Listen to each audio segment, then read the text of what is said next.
di dalam kehidupan setiap orang percaya. Maka dari itu saya sungguh mengucap syukur kalau bulan April boleh disediakan untuk gereja seluruh IFGF.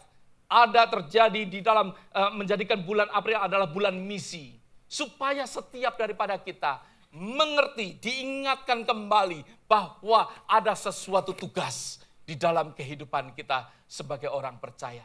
Ada suatu tugas. Kenapa seringkali misi tidak terjadi dalam kehidupan kita? Karena Tuhan sudah berkata di dalam ayat yang ke-18.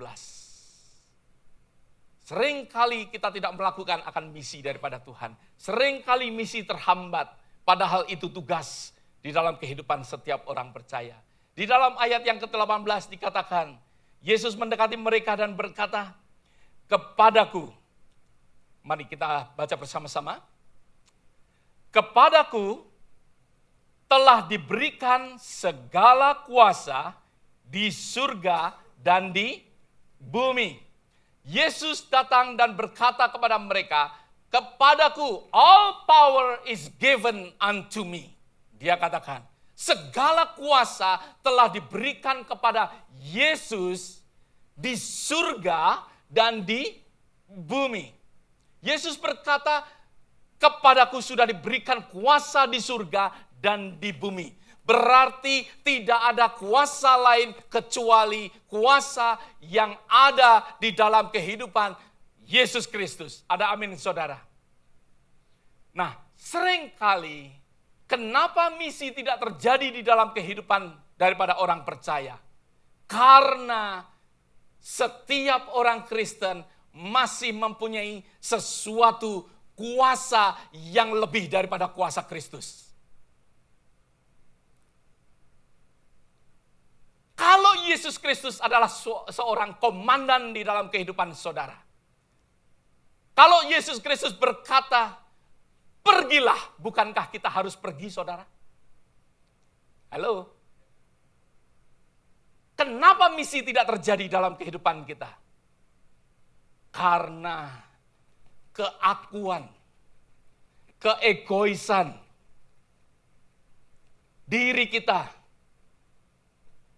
masih lebih besar daripada kuasa Kristus. Padahal Yesus berkata, "Kepadaku telah diberikan." Kepada Yesus Yesus mempunyai suatu kuasa.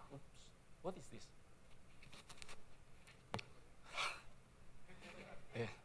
Yesus telah diberikan kuasa di bumi dan di surga. Maksudnya di bumi tidak ada yang lebih daripada kuasa Yesus Kristus. Ada amin saudara. Di surga juga tidak ada yang lebih daripada kuasa daripada Tuhan Yesus Kristus. Kenapa misi tidak terjadi? Kenapa kita tidak melakukan misi? Saya harap kalau firman Tuhan kalau nyanyian tadi yang tadi saya kutip pada waktu saya doa, saya diingatkan satu lagu daripada siapa itu, lagu Sentuh Hatiku itu. Bapa, sentuh hatiku, ubah hidupku. Is that right? Seperti itu.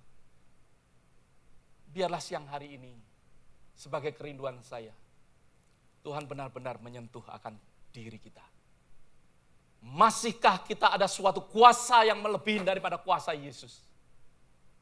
Masihkah kita mempunyai sesuatu kuasa di mana kita mengatakan, "Oh, nanti dulu Tuhan.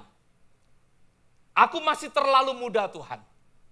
Apakah masih ada kuasa yang melebihi daripada kuasa Tuhan sehingga kita berkata, "Oh Tuhan, anak-anak aku masih kecil-kecil, masih membutuhkan aku."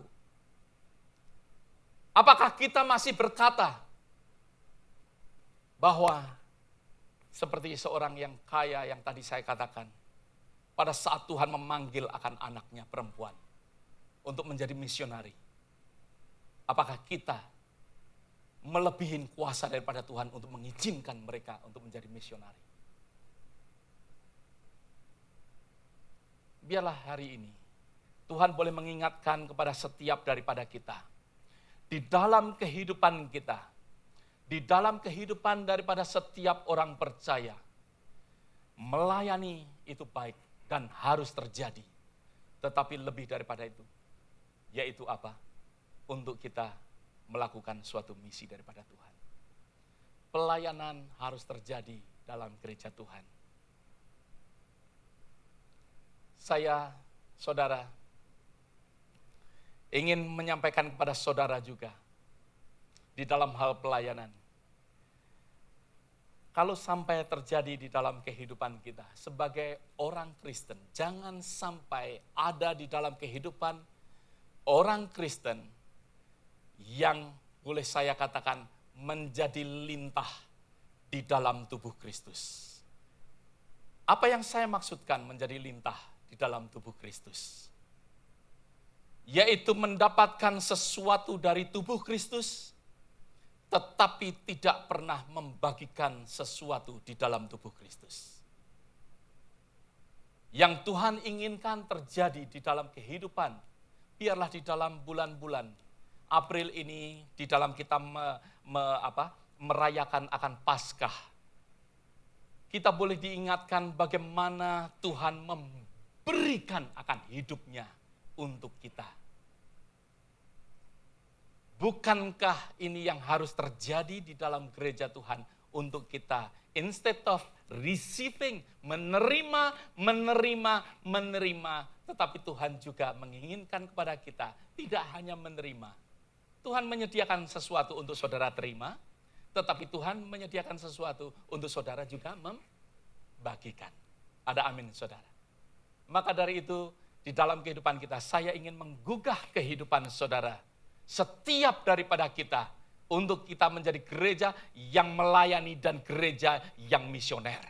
Ada amin, saudara. Gereja yang melayani dan gereja yang misioner, karena ini adalah kehendak daripada Tuhan. Untuk yang mana Tuhan ingin terjadi. Maka dari itu firman Tuhan dengan jelas, sebelum akhir daripada kitab Matius, Tuhan sudah berkata kepada setiap murid-muridnya, bahkan di dalam kehidupan kita pun, kita menerima warisan daripada murid-murid Tuhan. Yang mana Matius tuliskan di dalam ayat yang ke-18 yang tadi kita telah baca. Kepadaku telah diberikan segala kuasa di bumi dan di surga. Karena itu pergilah, jadikanlah semua bangsa muridku, dan baptiskanlah mereka dalam nama Bapa, Anak, dan Roh Kudus. Kalau kita mengerti akan hal ini, maka dari itu kita tidak akan mengatakan, nanti dulu Tuhan. Kita tidak akan berbicara seperti Musa, oh Tuhan, aku enggak pandai berbicara. Kita enggak akan berbicara seperti Yesaya, oh Tuhan, ini Musa yang dulu, oke? Sebelum Musa yang mengerti akan kehendak Tuhan, mengerti akan kuasa daripada Tuhan. Musa yang mengerti kuasa Tuhan, akhirnya Musa berangkat membebaskan orang Israel yang berada di mana? Mesir. Tapi Musa sebelumnya dia katakan, Tuhan aku enggak pandai berbicara. Kenapa Musa mengatakan demikian? Karena Musa merasa lebih berkuasa daripada Tuhan. Lebih pandai daripada Tuhan. Sehingga dia mengatakan, Tuhan aku enggak pandai berbicara. Yesaya mengatakan, Tuhan aku enggak layak. Aku enggak layak. Tapi setiap perkataan daripada orang yang penuh dengan kuasa, yaitu Allah kita. Kalau Allah kita mengatakan go, we have to go. Kalau Allah katakan kita harus berangkat, kita akan berangkat.